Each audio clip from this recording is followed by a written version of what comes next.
All right. Good morning, everyone. Hope you are well. Welcome to our LGA webinar, legislative update here. I am Bradley Peterson, one of the lobbyists here at Flaherty and Hood, who works primarily on local government aid issues. And LGA is, of course, our highest priority for the legislative session. So first, a welcome. We did that. I'd also like to thank my colleague, Jeff Bello, who helped me put together this PowerPoint for today. So a little bit of what we're going to do, we're going to walk through and kind of do a refresher on the current LGA formula. And then we're going to move into talking about the 2023 legislative session, everyone's proposals, where things stand currently. We're going to do a refresher on the formula proposal and updates that we're proposing and have been working on over the last couple of years, and then discuss the next steps and how to get this across the finish line here at the end of session. So a little bit about the local government aid formula overall. Here you see a view of the lovely city of Red Wing, host of our summer conference this last year. The LGA formula at its highest level really does two things. It evaluates cities' needs, and then it looks at what a city can afford to meet those needs. And so, as you know, going into that need calculation are the need factors, population, and then we subtract out the tax capacity and then look at how much money do we have available, and then that last piece adjusts for how much LGA each city gets. That's the very high level bar napkin version of how the formula works. If you want to get much deeper into it, we can certainly walk that through with you on an individual basis at another time. But that's the basics of it. This has been kind of the basic framework for many years. So when we look at LGA and try to put it into context, here we see LGA since 2009. And of course, 2009 was the year that we had the unallotment that Governor Valenti did mid-year that cut LGA for cities across the state. After that, we had a period where we were essentially frozen, 2011, 2012, going into 2013. 2013, as you recall, is the last time that we did a major formula update. And that's the current formula that we're working with now. And at that time, we got an $80 million increase. So we had a pretty steep increase at that point. And then over time have added a little bit on occasion each year. Again, significantly in 2019 with Governor Walz's first budget, we got back to the 2002 level, basically, of where we were at aid-wise. Again, not inflation adjusted, just in raw dollars. And then we've been kind of bumping along at that level since then. And so that's the trend line for LGA. It's up about 17% since 2009. Now, if you look at inflation, as I think we can all appreciate, inflation has far outrun LGA since that time. And it's been increasing at an even greater rate here in the last couple of years. And we'll talk more about how to talk about that in the context of selling our LGA increase and formula changes. Add to that then inflation and population growth. And again, you see the needs growing and the gap between the resources that LGA provides and the reality of our situation growing even more. And then finally, one of the things that we've been looking at is the growth of the state general fund budget over the same time period. And that again has been pretty high, again, compared to LGA and the appropriation from the state.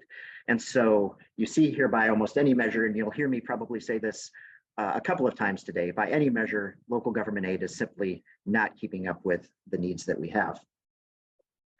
So we talked about the general fund and the growth of the general fund. And as the general fund has grown, LGA as a percent of the state general fund has gone down. So again, you see in 2009, right before the Valenti unallotments, LGA was over 3% of the state's general fund. Here in 2023, we're down to about 2.1%. And if we don't make any changes, it'll be down to 2%, probably actually lower is my guess when we come to next year. Actually, if you go back to the early 2000s, LGA accounted for about 4% of the state general fund budget. So we've certainly, the state has retreated from its commitment to the program if you track it as a share of the state's general fund. And then here you see again the funding in dollar terms since 2009, where we are at $564 million here in 2023. And again, if we don't make any changes in law this year, it will be $564 million ongoing. And so, the LGA formula or the LGA appropriation is hardwired into state statute. It only changes if the legislature goes in, crosses out the number of 564 and writes a new number in there. All right, so let's talk about the 2023 legislative session and where things stand. There's a beautiful picture of our state capitol. So the kickoff really to the discussion this year was when Governor Walz came out with his budget. And when he did, his proposal included an increase of $30 million, which would take LGA up from $564 million up to $594 million. He also included, and we were pleased to see this, the proposal of updating the formula that the cities have been working on. So that was included in his budget. They have embraced that aspect of what we want to do.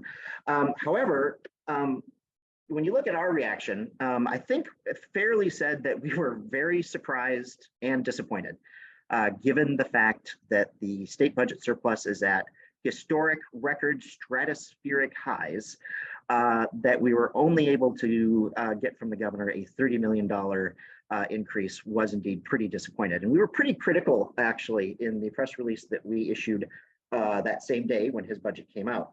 As it turned out, the very, very next day was, as many of you recall, our legislative action day. And Governor Walz, kudos on him, came and met with our group. He said he understood our concern and wanted to continue working with CGMC on the appropriation. And so that's ongoing. We'll see if they do come out with a supplemental budget, what that looks like, or as things develop here through the end of session, where their stance really is.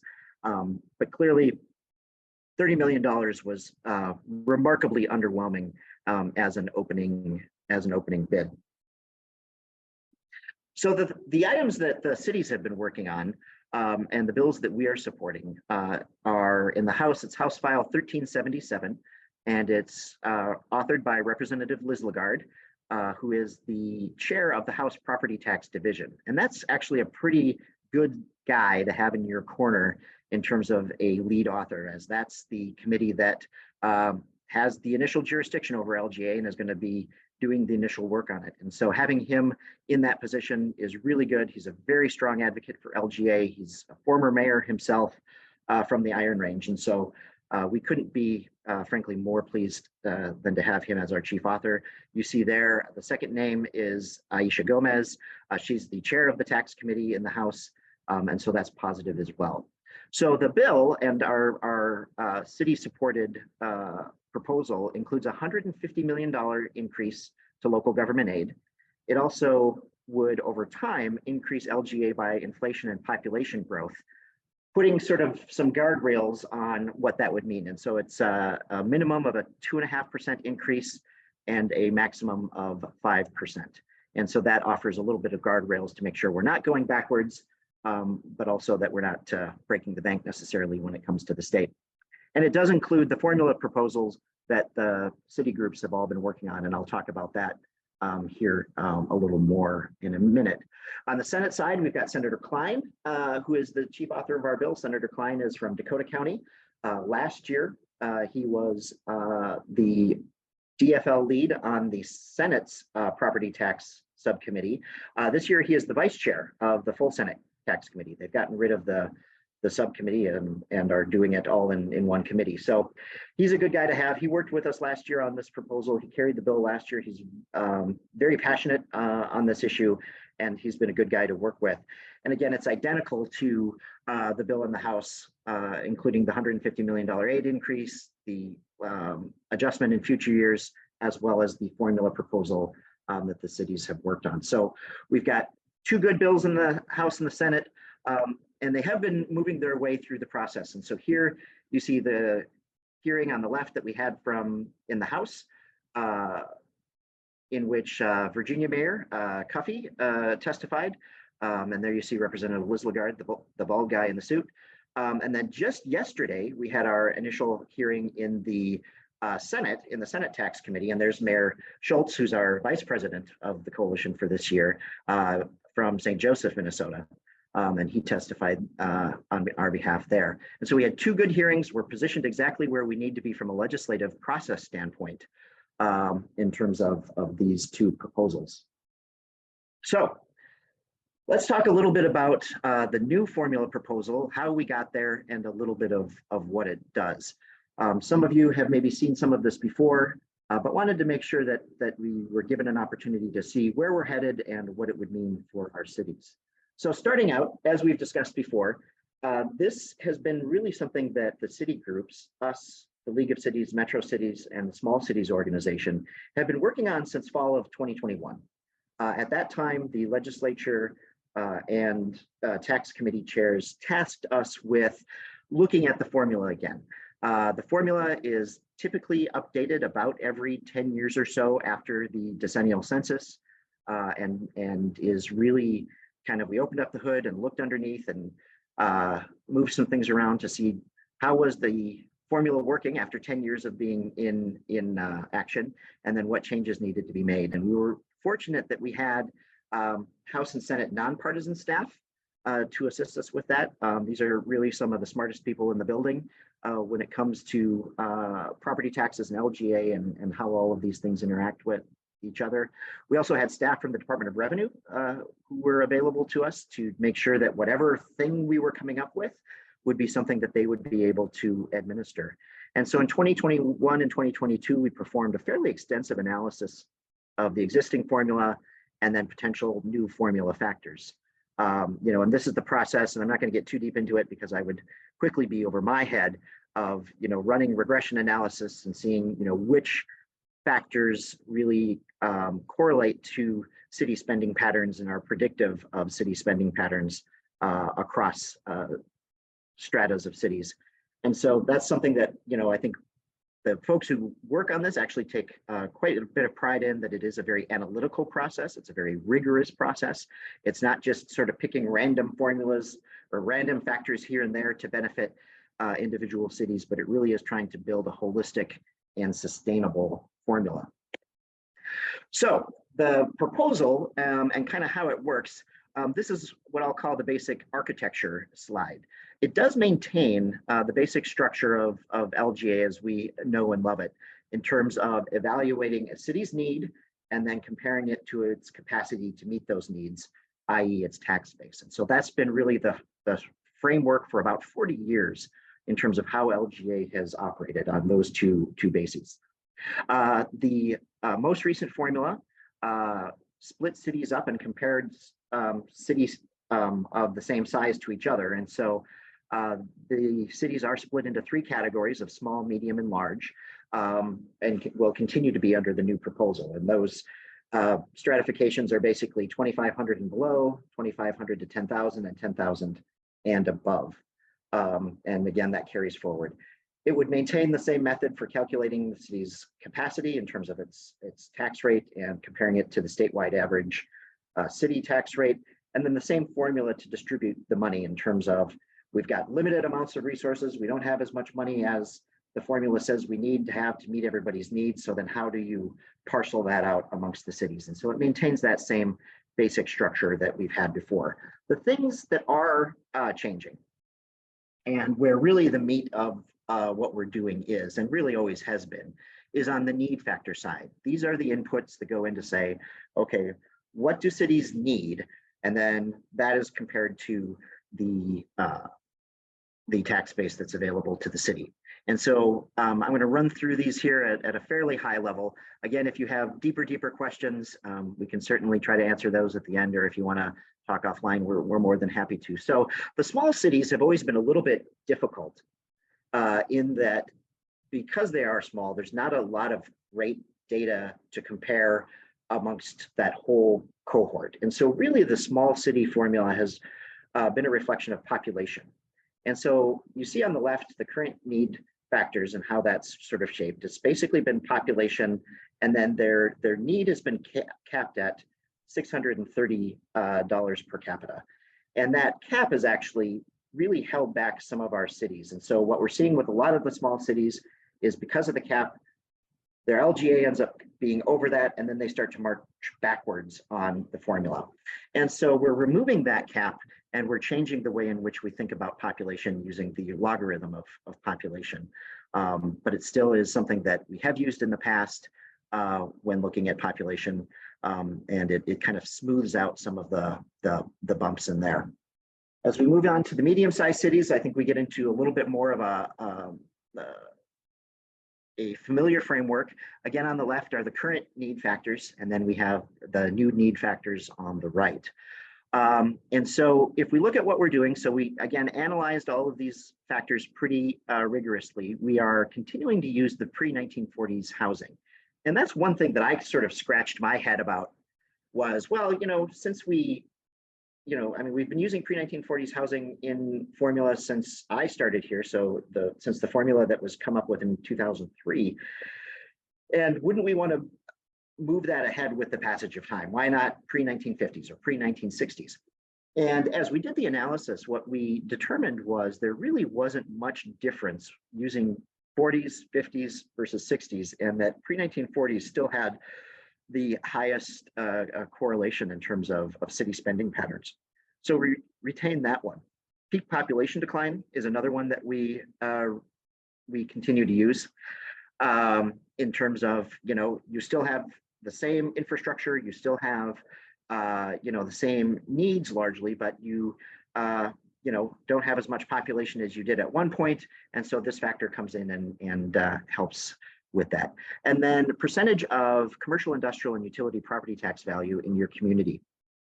And that, if you think about in the large city formula, there is the jobs per capita, and that's sort of a proxy for how much pressure is coming in using resources in the city, using the infrastructure, but are not necessarily paying for it through the property tax. And so this one factor really gets a little bit more closely at that kind of overburden in terms of being, a regional or sub-regional center. And so we swap that out. And then the sparsity factor is something that we are simply not using in any size level anymore. And then finally, the large city population or the large city factors, again, we're maintaining the pre-1940s housing.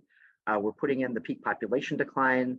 We're using the percentage of commercial, industrial, and utility property. And then we're adding percent of population age 65 and over. And this, again, does fairly strongly correlate to city spending patterns and city needs. And so that is a new factor for the LGA scheme for this go round. And so that's the general framework that we're looking at. Again, the need factors are the ones that are the items that are changing when we talk about the LGA formula. And it's really, something that we've spent a lot of time analyzing these factors, going through, what from a statistical standpoint correlates here. And I know, some of these you might look at and not think of them as being particularly intuitive or necessarily in line with, when you stand on the steps of City Hall and look at your own community, but all put together and weighted the way they are, I think we do end up at a pretty good outcome for all of our CGMC cities. So a little bit, and this is just, we kind of grabbed a handful of cities here to compare current law, the governor's proposal, and then the city proposal as it's expressed in the Liz-Lagarde and Klein bills. We will have a run of cities up on the CGMC website that you can compare all cities across the state and look at your own city. But here we just grabbed a couple, and what you see in just about every case is that there is an increase in 2024 from what would be current law, that column on the left. And again, that's no new money, no formula changes, just the status quo, versus the governor's proposal, which is $30 million plus our formula, versus the Liz-Lagarde and Klein proposal, which is $150 million plus our formula. And so we see just a few kind of examples there of how that would work for cities. And again, we'll have a run posted on our website that you can look at your own city, see what other cities are doing, how your neighbors are faring, et cetera, et cetera. So what are the advantages of the formula? I think, you know, there's a couple of things. One, that it does more accurately predict city revenue need. Again, because we are updating these factors, because we are rerunning the regression analysis, you know, there has been the passage of time over the last 10 years. Things have changed, demographics have changed, the profile of cities' needs have changed. And so by updating these formula factors, we're getting a more accurate view here in 2023 of what cities need versus the 2013 snapshot that we had in the old formula. So it more accurately predicts what cities need. And the other piece of this is that it increases most cities' unmet need. What does that mean? So because we are getting a more accurate depiction of what cities need, there's always going to be a gap between what your LGA is and what the formula says it is. And that's what we call the unmet need. And for many cities, because of the old factors in the formula, they were getting close to that total maximum, if you will, of what the formula says you need. And so with this new formula and the updates that we are making, in many cases, in most cases, it pushes out that unmet need. Again, think of it as the maximum LGA that the formula says you would be able to get if it were fully funded, and gives you more of a runway so that as we continue to add more money into the formula, more cities will benefit, again, because it's more accurately predicting what your needs are. And so a couple examples again of how this would work. And I'll just use Brainerd as the example here. So right now, your LGA in 2023 is $4.6 million. If we did not change anything, current law would say the maximum amount of LGA that you would get if we fully funded the formula would be about $8 million. With a revised look at city needs, what we see now is that goes from $8 million to $9 million in terms of a maximum. And so for just about all of our cities, it increases that maximum amount of LGA that you should be getting based on the needs that the formula is calculating. And again, that's something that we can provide for you on an individual basis if you're curious what that is. And I think it really is a real benefit of the formula, and it's not, you're not going to see it in any of the runs from the legislature. You're not going to see it in any obvious way, but it is something that we can calculate, and I do think it is the biggest benefit probably of what we're trying to do here. Other formula outcomes, it does bring nearly all CGMC members onto the formula. We still have 3 members that I think will receive 0 LGA in 2024 still.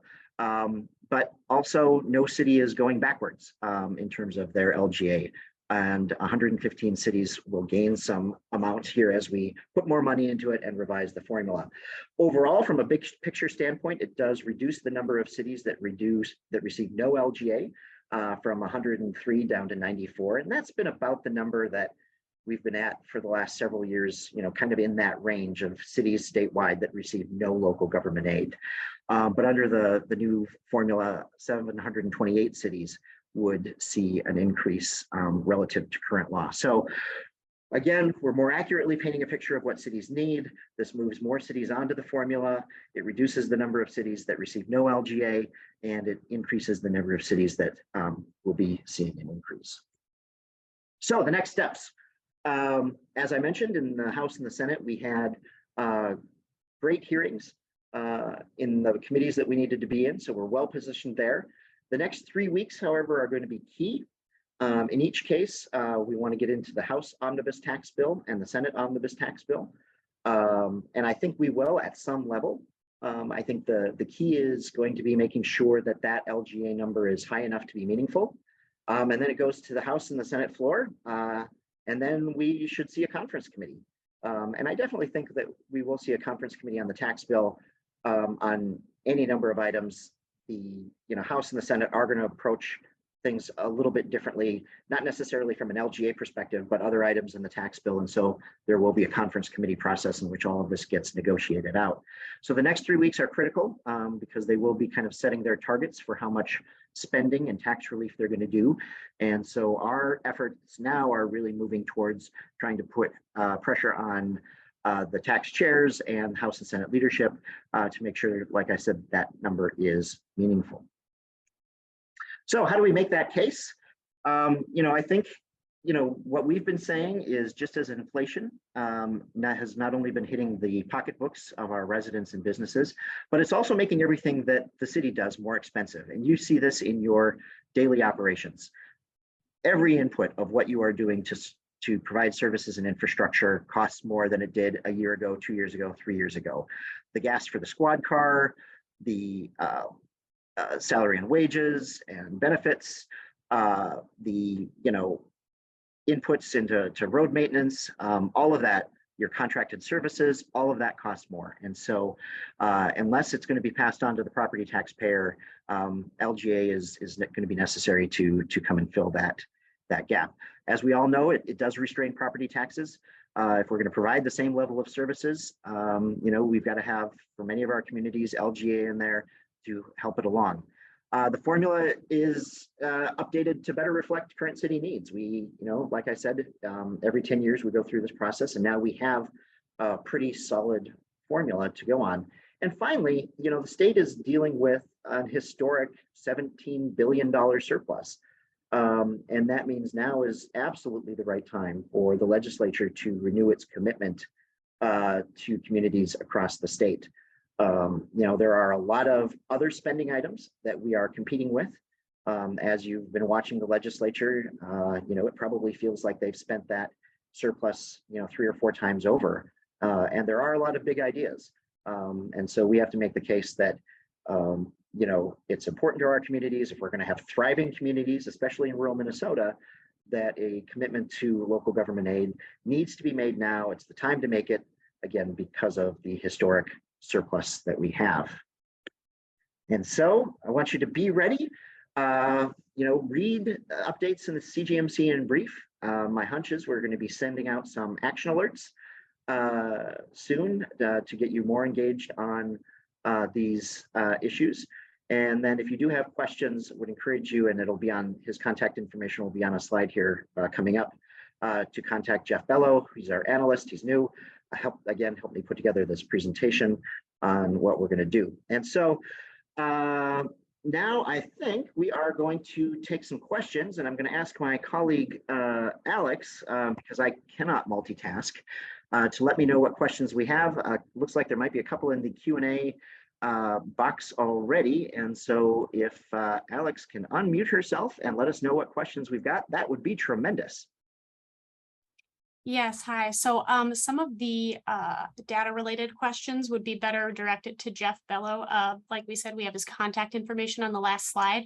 But one other question was, will the presentation slides be available? And they will be posted on the CGMC website. So they will be there for people's reference. Absolutely. Just, Alex, so I can understand, what are the data related questions? What does logarithm of population mean, and why weren't aged 65 plus population used for small and medium cities, because these cities typically have more seniors on fixed incomes than larger cities in the metro? Yeah, and I can certainly answer the second one pretty well, and we can get a better explanation of the logarithm of population out to folks. So that's concise and understandable. So, we did actually test all of these variables against, in each one of the population categories. And as you added them up and put them in there, it turned out they were not statistically as strong for the small cities or the medium cities as they were for the large cities, or as they were for the other factors that ended up making it into the especially the medium-sized city formula. And so it was all a matter of the statistics. Again, it's sometimes misleading or difficult to look at these and intuitively think about some of these communities. Sometimes the actual data and analysis tells you something a little bit different. Other questions?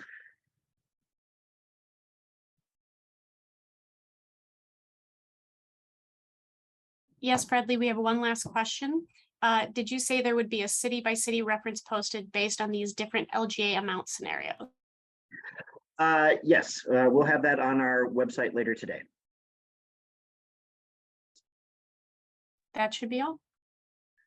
Very good. Well, thank you for taking some time this morning to join us. We really appreciate it. This again is our highest priority item for the CGMC. If you do have further questions, you can reach out to either Jeff or myself. There is our email addresses and cell phone numbers. And you can find those here on the CGMC website, on the Flaridian Hood website. We are definitely findable in the world. So again, thank you so much for taking the time today to discuss these items. I do believe that later this month or at the very beginning of April, we'll probably have another more fuller update from the legislature as they take their Easter break on kind of all of the items that we're tracking at the legislature. And so look for information coming up on more opportunities to learn about what's going on at the legislature. And with that, I would encourage everybody to have a phenomenal weekend, and we'll talk to you soon. Thanks.